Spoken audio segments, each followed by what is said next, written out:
পৃথিবী থেকে প্রায় ১,২০০ কোটি আলোকবর্ষ দূরে নতুন একগুচ্ছ ছায়াপথ বা গ্যালাক্সির সন্ধান পেয়েছেন বিজ্ঞানীরা। গবেষকরা বলছেন, নতুন এ আবিষ্কার ছায়াপথের গঠন ও বিবর্তন সম্পর্কে নতুন তথ্য দেবে। বিস্তারিত থাকছে সৈয়দ নওশাদের ডেস্ক রিপোর্টে।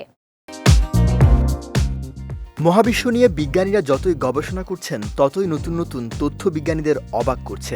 এবার জেমস ওয়েব স্পেস টেলিস্কোপের তোলা ছবিতে বিজ্ঞানীরা খুঁজে পেলেন একগুচ্ছ নতুন ছায়াপথ, যার দূরত্ব পৃথিবী থেকে প্রায় ১,২০০ কোটি আলোকবর্ষ দূরে। এই আবিষ্কার মহাবিশ্বের গঠন আর বিবর্তন নিয়ে আমাদের জ্ঞানকে নিয়ে যেতে পারে নতুন এক মাত্রায়।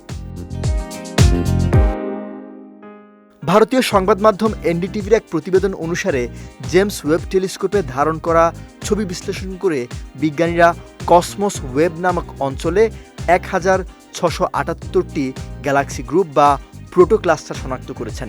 এত বেশি সংখ্যক গ্যালাক্সির একসঙ্গে খোঁজ পাওয়া এটি এখন পর্যন্ত সবচেয়ে বড় এবং গভীরতম নমুনা।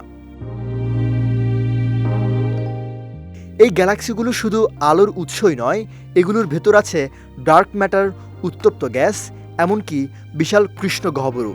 এসব উপাদান একে অন্যের সঙ্গে জটিল মিথস্ক্রিয়া জড়িত, যা গ্যালাক্সির জন্ম, বৃদ্ধি, ধরন ও পুরো মহাবিশ্বের গঠন বুঝতে সাহায্য করে।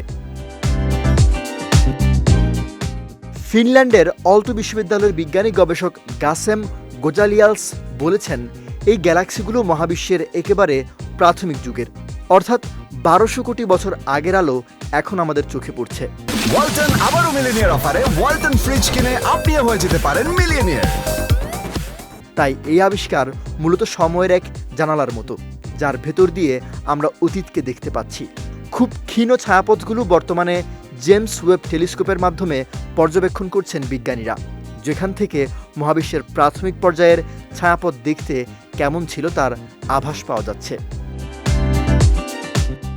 সৈয়দ নওশাদ, বিজয় টিভি নিউজ ডেস্ক।